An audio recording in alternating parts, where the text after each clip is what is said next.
हजरात, हमारे दरमियान तशरीफ़ रखते हैं जनाब डॉक्टर नसीम अख्तर साहब।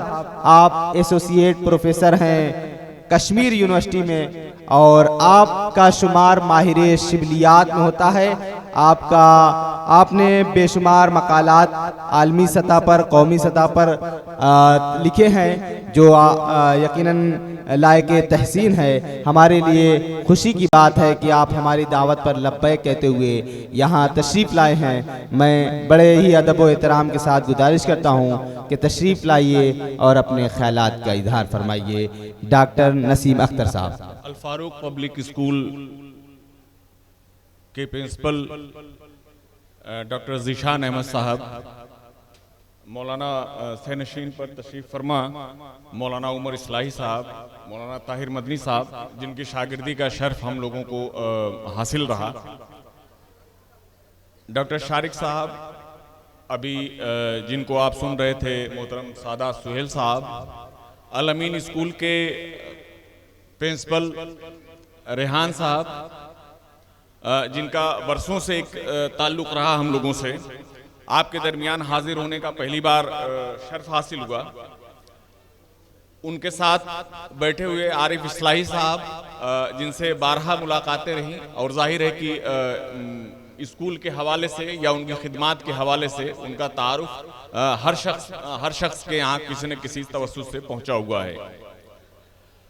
हजरात, ये कोई बहुत तकरीर का कोई मौका तो नहीं था, लेकिन हाँ ये इस लिहाज से अहमियत है आज के दिन की कि ये तलबा के इम्तिहानात हुए, तलबा को इनामात तकसीम किए जाएंगे, इस लिहाज से इस दिन की अहमियत है। तो गोया ये पूरा दिन तलबा व तालिबात के नाम मुख्तस होना चाहिए या पूरा प्रोग्राम उनसे मुख्तस है। लिहाजा इसमें दो लोगों की खिदमात का एतराफ़ हमें सबसे पहले करना चाहिए। एक तो वो असातिज़ा जिन्होंने मुस्तकिल मेहनत, इस्तेमरार के साथ, मुस्तकिल मिजाजी के साथ सिर्फ क्लासरूम में किताबों का दर्स नहीं दिया, बल्कि क्लासरूम के बाहर की चीज़ें भी। यही होता है रवायती तालीम में और गैर रवायती तालीम का जो फ़र्क होता है हमारे यहाँ, वो यही होता है कि जब आप किसी टीचर से जब आप पढ़ते हैं तो उसका फ़ायदा ये होता है कि वो सिर्फ दरसी किताबें आपको नहीं पढ़ाता है, दर्स के अलावा वो और भी बाहर की दुनिया भर की चीज़ें आपके सामने ला करके रख देता है।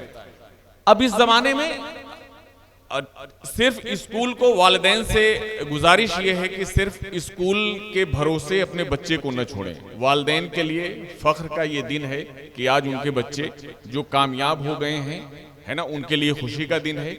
लेकिन जो बच्चे इसमें पीछे रह गए हैं उनके लिए जरा रुक करके, थोड़ा सा ठहर करके एक सोचने समझने का दिन भी है कि अपने आप का सेल्फ इंट्रोस्पेक्शन, जिसको आप कहते हैं कि खुद एहतसाबी का दिन है, कि थोड़ा सा रुक करके अपने गिरेबान में झांक लीजिए कि जो आपने किया है इसमें कहीं जो कमियां और कोताहियां आपसे हुई हैं, जो कमियां रह गई हैं, उन कमियों को दूर कैसे किया जा सकता है। और उनको जाहिर है कि दूर करना पड़ेगा, वरना जो अब तक जो बातें हुई हैं उन बातों में आप अंदाजा लगाएंगे कि ये मुसाबिकाती दौर है। इसमें आप अगर मेहनत कर रहे हैं तो आपकी गुंजाइश बने रहने की है, और अगर आप मेहनत नहीं करते हैं तो तरक्की के लिए कोई शॉर्टकट नहीं है। दुनिया में कोई रास्ता ऐसा नहीं है कि शॉर्टकट लगाएंगे आप और तरक्की की जीने चढ़ते हुए चले जाएंगे। तरक्की के लिए खास तौर पर दो चीजों को अपना ओढ़ना और बिछौना बनाइए। एक, आप मेहनत मेहनत मेहनत, ये एक लकीर खींच करके अपने कमरे में, आप जिस कमरे में आप रहते हैं उस बच्चे को ये समझाइए कि अगर तुम मेहनत नहीं करोगे, और हमारे आसपास की जो आबादी है वो आबादी अक्सर व बेशतर उन लोगों पर मुश्तमिल है जो काहिल और सुस्त लोग हैं। जैसे ही आप मेहनत करना शुरू कर देते हैं, आप उन 90% लोगों से निकल करके 10% लोगों की सफ में शामिल हो जाते हैं।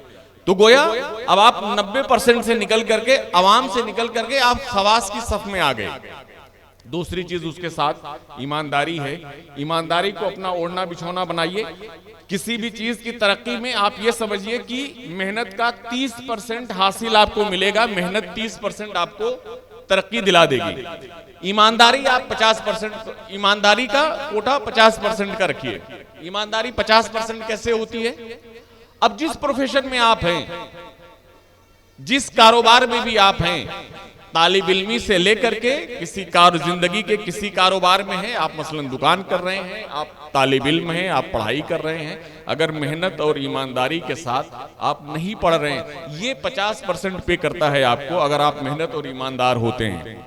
अगला 20% बचता है, उस पे जाहिर है कि वो हुनर या स्किल को जाता है, कि वो 20% जो अगला होगा वो हुनर या स्किल को जाएगा। लेकिन आप अगर पहली दो चीजें अगर आप खुसूसियात आपके यहाँ नहीं है, तो आप ये मान लीजिए कि तीसरी चीज जो 20% है, हुनर या स्किल जिसको आप कहते हैं, वो कोई आपके काम आने वाली नहीं है। क्योंकि बहुत सारे हुनरमंदों को दुनिया में भूखे और नंगे देखा गया है। उसकी वजह यह है कि उनके यहाँ पहली जो 2 शराइत थी वो नहीं मिलती हैं।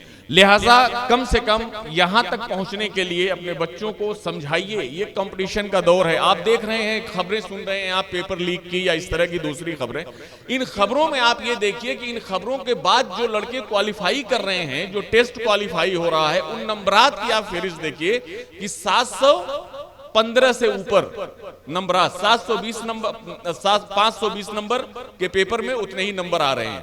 लिहाजा ये वो दौर नहीं रहा अब कि आप बच्चे को आसानी से, और देखिए वो जो बच्चे मेहनत करने वाले हैं वही कामयाब होते हैं। जो बहुत अच्छे जहन लेकर के अल्लाह ताला ने जिनको बड़ा अच्छा जहन दे दिया है, वो तो हर जगह कामयाब हो जाएंगे, उनका कोई मसला नहीं है, ठीक है। लेकिन जनरल जो बच्चे हैं वो सब वो बच्चे हैं जिनको मेहनत करना है, कुआं खोदना है और पानी पीना है।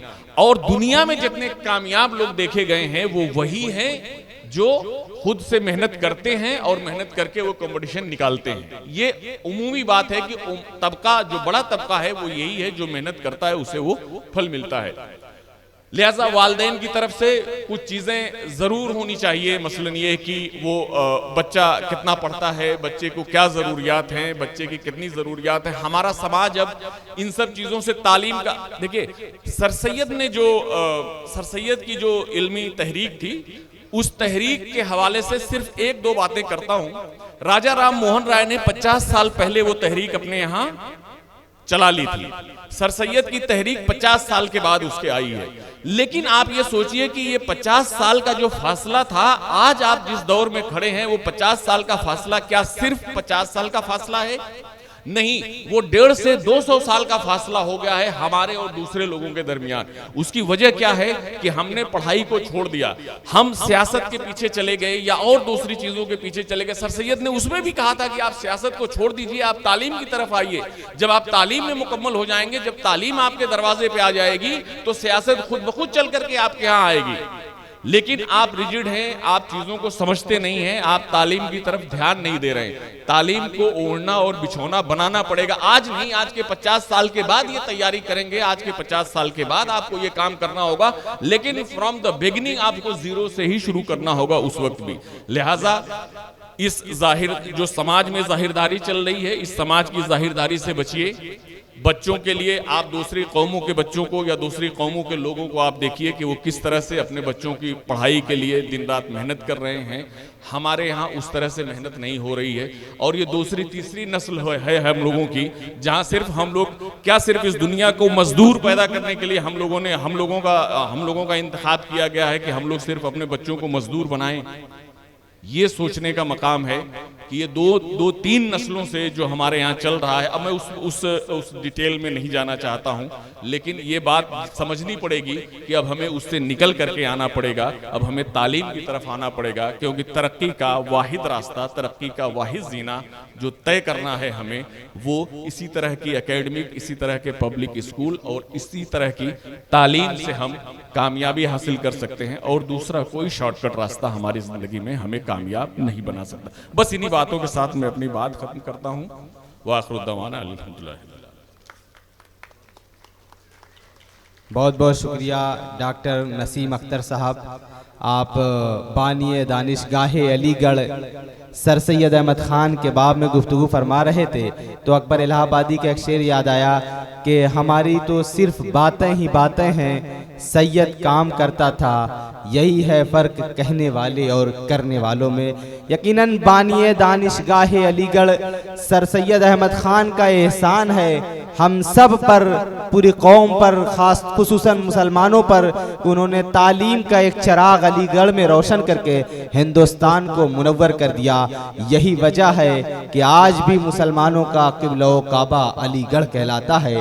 आज की इस प्रोग्राम में, इस तालीमी बेदारी कॉन्फ्रेंस में मैं बानिए दानिशगाहे अलीगढ़ सर सैयद अहमद ख़ान को खिराजे अक़ीदत पेश करता हूँ और बाबाए कौम महात्मा गांधी के इस जुमले के साथ कि सर सैयद तालीम का पैगंबर था।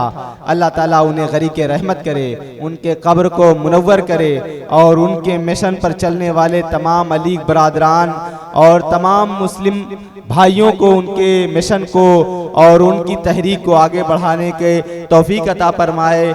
जिस तरीके से सर सैयद ने कौम के लिए, अपने कौम के लिए जो डूब रही थी उसको निकाल करके आज इस बुलंदी पर पहुंचाया है। हम सबको चाहिए कि उस बानिए दानिशगाहे अलीगढ़ के बारे में पढ़ें, उस पर मकालात लिखवाएं, मजमून लिखवाएं बच्चों से और बच्चों में सर सैयद अहमद ख़ान के जज्बे को, उनके मिशन को, उनकी तहरीक को ज़रूर उजागर करें ताकि वो एक नई यूनिवर्सिटी कायम कर सकें।